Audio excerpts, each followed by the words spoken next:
You're big.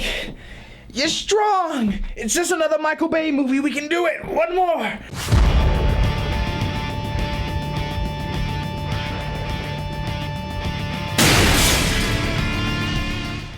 So the movie of Pain and Gain is actually based on a true story that happened in the mid-1990s about some bodybuilders down in Florida who actually were holding people at ransom and making them sign over all their property, and then they were subsequently killing them. So then a few years later, some Hollywood scriptwriter looked at that and thought that would be comedy gold, and thus we got Pain and Gain. So here's my thing. Whenever I watch a movie based on true events, I just take the movie for what it is, and it's just a movie. That's the way I look at it. All the outside true events that really happen, I don't let that influence my opinion on the movie too much. So this movie stars Mark Wahlberg as Daniel Lugo, who's the main star of this movie and the con man and the mastermind behind the whole plan that happens. And something about Mark Wahlberg, I've always found him one of the most likable actors. I just feel like that's a guy that I could hang out with. And there's just something about his comedic acting style I've always kind of enjoyed, especially in Boogie Nights or a movie like this. He kind of brings like this wide-eyed, naive kind of personality to it. Hey, what are you doing over there? I'm doing my best. My name's Daniel Lugo, and I believe in fitness. And then you have Dwayne "The Rock" Johnson in the movie who just sweats baby oil. I don't know what the hell. That guy's always glistening, just naturally. And he plays a badass in the movie who's also a religious freak, and he tries to hold back as much as he can, but he kind of snaps like the Hulk sometimes and just starts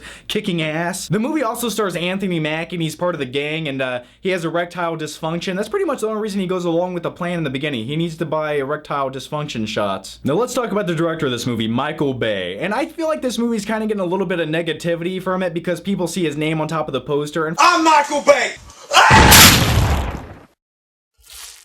and some of the most overproduced Hollywood plot scripts that you've ever seen, such as Armageddon, but he still made some good action movies. You have The Rock, you have Bad Boys. But here's my theory about Pain and Gain. If you were to replace Michael Bay's name with some other random director and just be like, yeah, that's the guy who directed it, I think people would go into this movie and be a little bit more forgiving and just loosen up and try to enjoy it for what it is. So this movie is directed by Michael Bay, and what are you gonna get with a Michael Bay movie is you're gonna get explosions, you're gonna get slow-mo shots, you're gonna get little low angles of hot chicks in strip clubs.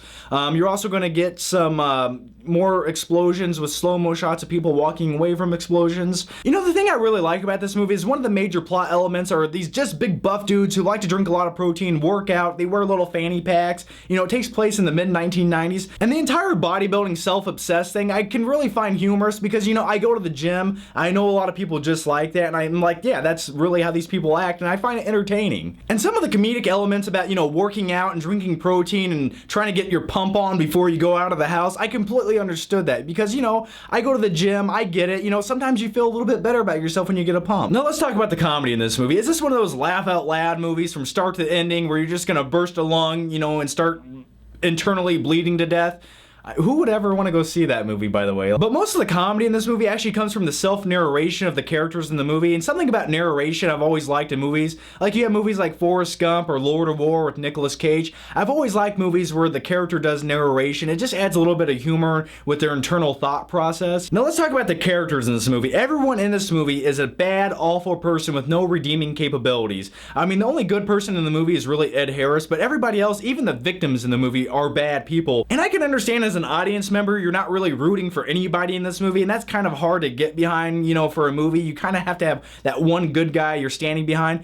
But for me, I've always liked movies about bad guys. Some of my favorite movies are Lord of War, what's another one? American Psycho, Catch Me If You Can. All of these guys are bad guys, they're con men. Like Mark Wahlberg's character in this movie, Daniel Lugo. He's an awful piece of shit, but he's an interesting awful piece of shit. But I thought Bay's visual style kind of worked for this movie. Michael Bay's only been making robot movies for the last 5 years, and it was nice to kind of see the guy do something else. Now this movie's rated R, and does it earn its rated R rating? Well, yeah, in my opinion, I think it does. There's a lot of brutality in the movie, there's a lot of vulgar language, there's some boobies. I call them boobies. So, if you're, a 14-year-old boy, I think you're going to have a fun time here. Also, there's a lot of gore in the movie.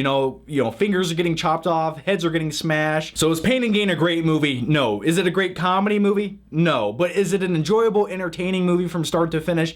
Yeah, there's never a moment in this movie where like, I'm bored. I wish they would just do something else. The movie always kind of keeps moving, even though it's 2 hours and 10 minutes long, which, in my opinion, all Michael Bay movies could be cut down at least 20 minutes. minutes, especially Bad Boys 2, which was like 45 minutes longer than it should have been. But overall, the movie is entertaining. It's fun to watch. And even if you hate all the characters in this movie, I don't necessarily hate the actors playing them because they have an interesting screen presence. So it kind of, you know, made the story a little bit more fun to watch. So I'm gonna have to give Pain and Gain a B-.